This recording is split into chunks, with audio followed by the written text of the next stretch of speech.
Salut les Jujiteros, nouvelle vidéo questions-réponses. Prepara, combate! Alors pour la vidéo questions-réponses, quelque chose qui m'a été très demandé, c'est Julius, qu'est-ce que tu penses de la diète végane, végétarienne, végétalienne? Avant d'aller plus loin, n'oubliez pas de vous abonner à la chaîne, liker la vidéo. Et ensuite, allez sur Instagram, Facebook pour me suivre si ce n'est pas déjà fait. Donc, voilà, Julius, qu'est-ce que tu penses de la diète végane, végétarienne? Moi, je vais te dire.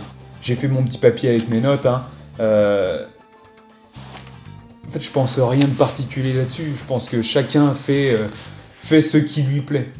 Mon point de vue, c'est qu'il y a une seule diète. Une seule diète qui va, c'est celle qui te correspond. C'est la diète qui te correspond, celle qui te va à un moment donné dans ta vie, quoi, tu vois. C'est jamais une ligne droite. Si à un moment donné, tu estimes que il faut que tu sois végétarien, sois végétarien. Si tu estimes que tu dois manger de la viande, mange de la viande. Si tu estimes que tu dois manger de la viande toute la semaine, mais végétarien le week-end, si c'est ça qui te correspond, vas-y. Fonce, il faut que ça te corresponde à toi. Maintenant, je vais faire un petit rappel sur ce que sont les diètes végétariennes, végétaliennes et véganes. Végétarienne, c'est simple, c'est dans l'alimentation, il n'y a pas de chair animale. Donc, il n'y a pas de poisson, pas de viande. Ça, c'est les végétariens. Ensuite, les végétaliens. Végétaliens, c'est comme les végétariens, donc pas de chair animale, mais en plus, tu enlèves tout ce qui est produits dérivés animaux. Donc, pas de produits laitiers, pas d'œufs, pas de miel. Ça, c'est pour les végétaliens. Et ensuite, il y a les véganes. Véganes, c'est la même chose que végétalien, sauf que ça va un peu plus loin dans la démarche, où c'est dans le style de vie, on va rien prendre de ce qui est du règne animal. Donc, pas de cuir, voilà, tout ce qui est produit de la ruche, pas de cuir, pas de produits qui sont issus de, l'exploitation animale. Voilà, donc c'est plus dans le style de vie. Maintenant, on a fait un raccourci entre végétalien et vegan parce que ça va plus vite de dire vegan et c'est plus tendance, d'accord? Alors on va faire un distinguo entre végétarien et vegan. Donc végétarien, pas de chair animale, vegan, végétalien, tous les produits issus du règne animal. Voilà, c'est aussi simple que ça. Ensuite, une question qui revient souvent vers moi, c'est « Julius, est-ce que tu crois que je peux devenir vegan? Est-ce que tu crois que je peux devenir végétarien ?» Bah ouais. Voilà, libre à toi, tu fais ce que tu veux, quoi. Est-ce que je peux le faire? On a tous la capacité de faire ce qu'on veut, quoi. C'est aussi simple que ça. Ensuite, il faut voir ses propres convictions. Savoir pourquoi tu le fais. Pourquoi tu veux devenir vegan? Vas-y. Est-ce que c'est juste pour des raisons éthiques, des raisons santé? Voilà, il faut vraiment savoir pourquoi tu le fais. C'est pas juste dire, tiens, c'est la mode, je vais devenir vegan. Allez, est-ce que je peux le faire? Non. Fais-le pour une bonne raison, fais-le pour toi. Ensuite, d'un autre côté, il faut bien se dire qu'on ne peut pas avoir d'avis sur un sujet si on n'a pas testé soi-même. Moi, je me permets de donner mon avis. J'ai déjà testé le régime végétarien pendant plusieurs mois d'affilée, avec des bons résultats sur le niveau digestif, la santé digestive, sur le côté énergétique, sur le côté prise de masse. J'ai réussi à faire de la prise de masse musculaire. En plusieurs mois, j'avais pris 1 kg de masse musculaire en 4 mois. Voilà, en étant passé, bien sûr, par des phases de perte de poids et de remontée, parce qu'il y a un temps d'adaptation pour ton organisme. J'ai testé le régime végétarien pendant, pareil, régime vegan pendant plusieurs mois. Là, j'ai jamais été aussi sec. Voilà, j'ai déjà des abdos assez dessinés. Là, j'ai jamais été aussi sec. Après, voilà, j'ai fait des erreurs en le pratiquant. Ça, on en parlera après. Il faut tester. C'est pas... quand vous me posez la question, est-ce que je peux le faire? Oui, vous pouvez le faire. Ensuite, la question, c'est, voilà, si je peux le faire, comment je fais? Comment je fais? C'est simple, déjà. Si tu veux faire du végétarien, t'enlèves les chairs animales. Tu veux devenir vegan, t'enlèves tout ce qui est animal. Mais, il faut pas faire ça bêtement. Dire, je prends mes plats habituels et j'enlève les produits animaux, en ne les remplaçant par rien. Parce que là, c'est sûr que tu vas devenir... on parle souvent de carence, tu vas devenir carencé, tu vas manquer de quelque chose, manquer de calories, manquer de protéines, manquer de vitamines, manquer de minéraux. Voilà, si c'est juste dire « Ah, je deviens vegan, mais je mange que de l'herbe ou que des graines », ça, c'est de la connerie, quoi. C'est de la connerie. Il faut organiser tout ça. Dans la question comment je peux faire, déjà, c'est donc tu élimines les aliments dont tu veux te séparer. Ensuite, il faut bien sûr consulter un pro. Ça peut être une solution. Moi, en l'occurrence, hein, je me fais de la pub, mais ça peut être n'importe quel pro que tu connais. Ça peut être acheter des livres sur l'alimentation végétarienne ou végane, consulter des sites internet de recettes. Ouais, mais si tu vas sur mon site, j'ai, je crois que les trois quarts des recettes, c'est du végétarien, sans avoir le but de faire de l'alimentation végétarienne. C'est comme ça, naturellement, c'est comme ça. Donc, consulter des sites, des livres, un professionnel, et aussi parle avec des filles qui sont dans ce cas, qui ont fait le choix de devenir vegan, végétarien, ou qui ont testé ça pendant plusieurs mois, plusieurs années. Il n'y a qu'en consultant des gens qui ont testé que tu peux avoir leur retour pour éviter de commettre des erreurs, d'accord ? Sinon, tu commettras les mêmes erreurs que les autres. Et ça, c'est bon dans tous les domaines, hein, c'est pas que le domaine de l'alimentation. Alors ensuite, une fois qu'on met les choses en place, on a toujours peur de ce qu'on entend sur les carences. Tu vas manquer de protéines, tu vas être carencé en vitamine B12, en vitamine C, tu vas être fatigué, tu vas perdre de la masse, tu seras moins performant. Ça dépend vraiment de chacun, ça dépend comment tu fais ta transition, ça dépend comment tu mets en place, ça dépend comment déjà toi tu es à l'origine, quoi. Parce que moi, je rencontre, dans mon métier, hein, je rencontre des omnivores, donc des gens qui mangent de tout, viande y compris, qui sont carencés, quoi. Il n'y a pas besoin d'être vegan ou végétarien pour être carencé. Avec l'alimentation aujourd'hui et le mode de vie alimentaire occidental, avec du fast-food, avec des aliments qui sont de moins en moins chargés en nutriments, bah, tu rencontres des gens carencés. Donc il n'y a pas besoin d'être vegan pour être carencé. Voilà, il faut déjà voir ton style de vie aujourd'hui, comment il est, l'état de santé dans lequel tu es. Si tu es bien et que tu veux faire une transition, ça se passera d'autant mieux. Voilà.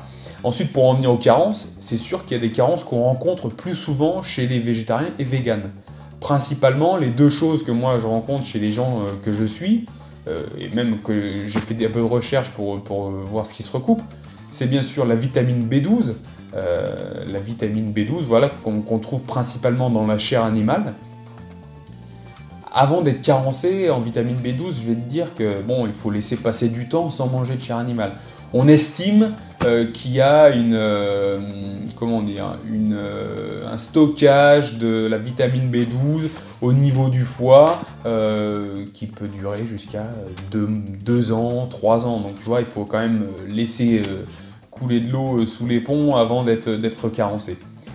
Quelque chose par contre auquel on ne pense pas, c'est la carence en oméga 3.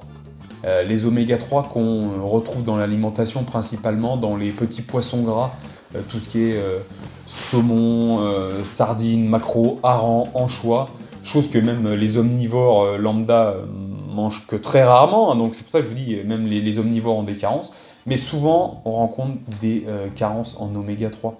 Ça c'est pareil, les oméga 3 c'est un anti-inflammatoire naturel, c'est bon pour la mémoire, le fonctionnement cérébral, pour le fonctionnement cardiaque, la circulation sanguine, c'est vraiment quelque chose de vraiment indispensable à l'organisme. Et il n'y a que par l'alimentation qu'on l'apporte. Donc forcément, si tu es vegan et végétarien, tu ne manges pas de chair animale, pas de poisson gras, donc carence. Comment tu peux compenser ça ? Alors il faut bien faire un distinguo entre les oméga 3 d'origine animale et végétale.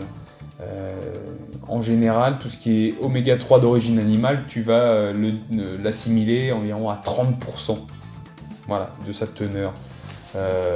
Pour tout ce qui va être oméga 3 d'origine végétale, ce serait, hein, en fonction de ce que j'ai pu lire, hein, il n'y a personne qui vient faire les calculs à l'intérieur de mon corps, mais ce serait entre 7 et 10%. Donc voilà, tu vas beaucoup mieux assimiler tout ce qui est d'origine animale que végétale. Mais c'est pas pour ça qu'il ne faut pas consommer de végétaux riches en acides gras oméga 3. Ça t'apportera quand même un bénéfice. Les oméga 3, tu peux les retrouver dans les graines de lin, dans les noix, dans les algues séchées. Voilà, ça, consomme-en régulièrement. Ça peut être un plus pour toi. Je reviens sur la vitamine B12 et comment se supplémenter en vitamine B12 quand on est vegan ou végétarien.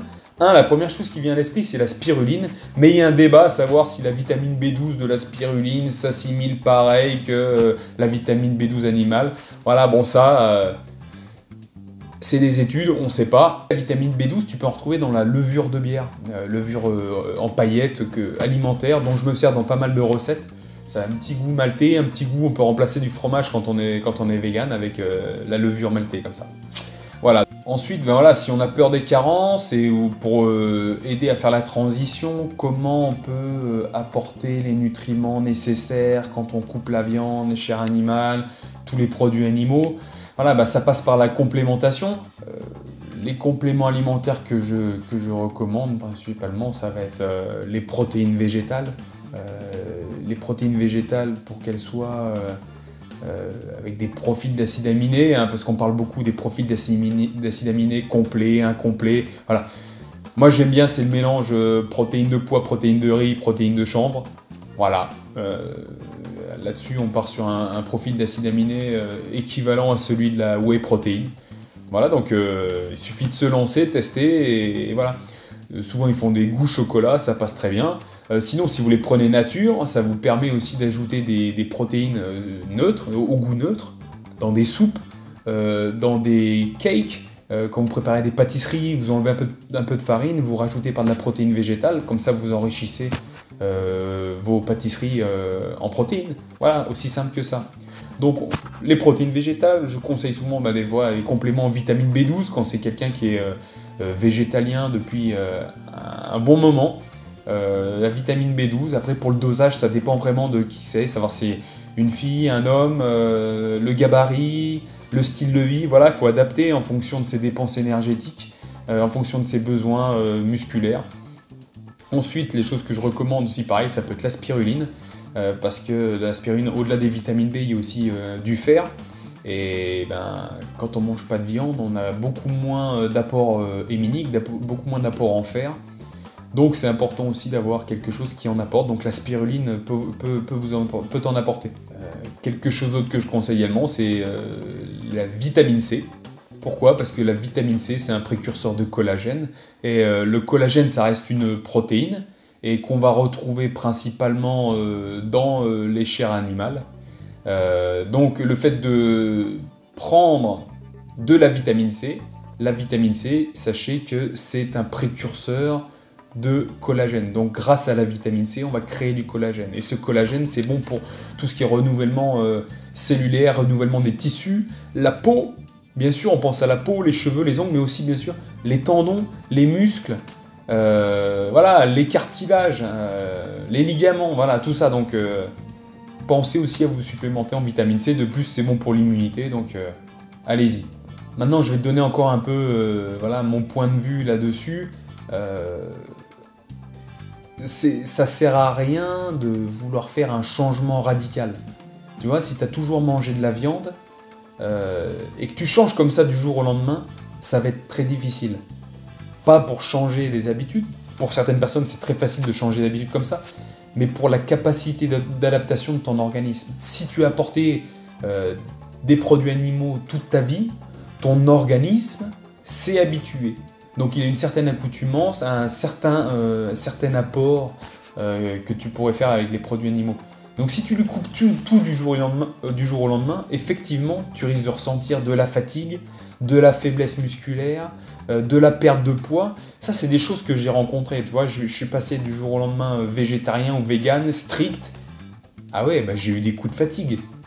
J'ai perdu de la masse musculaire. Tout ça, c'était le temps aussi d'adapter mes portions, d'adapter les portions, les quantités, mais aussi de revoir un petit peu les apports, manger plus de légumineuses, voilà, ça c'est important pour compenser un petit peu la viande. Au début, c'est une histoire de compensation. Si on coupe tout du jour au lendemain, l'organisme ne comprend pas. Ensuite, une erreur qui arrive souvent, c'est de passer, ouais, je suis vegan, je suis végétarien, donc je mange plus de légumes. Seulement si avant t'en mangeais mais moyennement, mais que d'un seul coup tu surcharges ton intestin avec beaucoup de fibres, et il n'a pas l'habitude. Donc trop de fibres d'un seul coup, ça vient irriter l'intestin, ça peut générer des diarrhées, des ballonnements, des gaz, l'impression d'avoir toujours le ventre gonflé, Et ça, c'est pas parce que tu es en mauvaise santé, c'est juste parce qu'il y a trop de fibres d'un coup et que ton corps n'a pas l'habitude. Et seulement, ça peut prendre beaucoup de temps avant qu'il s'habitue. Peut-être qu'il s'habituera pas tout de suite. Tu vois, il faudra peut-être même plusieurs semaines, plusieurs mois. Donc, pas faire cette erreur de trop charger en fibres. Ça peut être très irritant. Et puis, pareil, il y a aussi le fait que tu veuilles faire une transition, comment dire, même pas une transition, tu veux faire une petite parenthèse végétarienne ou végane pendant plusieurs jours par semaine, ou bien tu veux avoir une alimentation à dominance végétarienne ou végane, voilà, je parle bien à dominance, ce qui fait que rien ne t'empêche quand tu as envie, t'es invité, tu vas manger un bout de viande, un bout de poisson, des œufs, tu vois. Si tu as envie, ah putain, ce matin j'ai trop envie de me faire des œufs, voilà, fais-toi des œufs. Mais si tu as envie de rester sur une base végane, ne te fixe pas de dire ah, je suis végane tout le temps, tu vois. Faut pas être dogmatique. C'est ça le truc. Restez ouvert. Restez ouvert. Trop souvent, on voit des gens qui disent ok, je suis végétarien, non, j'ai plus le droit à rien, je me prive. Tu vois. Et à partir du moment où tu te dis je me prive, tu conditionnes ton cerveau et tu te mets en état de privation. Donc après, dès qu'on va te dire quelque chose, tu vas être sur la défensive. Non. Tu fais une parenthèse, tu fais une dominance. Tu vois. Il faut se conditionner mentalement comme ça. Après, il ne faut pas devenir non plus vegan et dogmatique qui font du prosélytisme, à vouloir convertir tout le monde au véganisme. Hein. Je comprends les véganes qui font ça pour la défense des animaux, protection des animaux. Voilà, je me sens concerné par ça. Mais faut pas être agressif. Comme quand tu es omnivore, ne sois pas agressif ni dogmatique vis-à-vis d'un végétarien ou d'un vegan. Il fait son choix. Respectons les choix. On parle toujours de respect. Le respect, ça va dans les deux sens. D'accord ? C'est aussi ce qu'on fait dans ce sport. C'est le respect du partenaire. Je ne parle pas d'adversaire, je parle du partenaire. Le respect des choix. D'accord ? Et n'oubliez pas, on ne peut pas parler ni critiquer quelque chose qu'on n'a pas testé. D'accord ? Si tu es omnivore, tu critiques un vegan, mais tu n'as jamais toi-même testé pour voir de quoi il en retourne et tester de manière convenable. Pas juste manger juste des graines, tu vois. C'est sûr que là, tu vas te planter et tu ne vas pas apprécier à sa juste valeur. Mais essaye à faire du véganisme ou du végétarisme, si tu as envie, bien sûr. Et si toi, tu as été vegan depuis des années ou au lieu de critiquer toujours l'omnivore qui consomme, surconsomme, non. Essaye, laisse parler ton instinct aussi. Après, c'est sûr que si tu n'as pas envie de manger de viande du tout parce que ça ne fait pas envie, ben, ne te force pas, quoi. D'accord ? Voilà, ben pour conclure cette vidéo, voilà, chacun fait ses choix. Faites-le, en connaissance de cause. Sachez pourquoi vous le faites. Informez-vous. Demandez de l'aide. Écoutez votre corps, savoir comment cette transition s'opère. Surveillez un peu votre poids, vos sensations physiques. Complémentez-vous si vous en ressentez le besoin. Faites votre propre expérience et ne soyez pas dogmatique. Voilà. Ne restez pas fixé dans quelque chose ne vous enfermez pas dedans, d'accord ? Restez ouvert. Voilà, donc maintenant c'est à vous de jouer. Si vous voulez aller plus loin là-dedans, ben, n'hésitez pas à faire appel à mes services.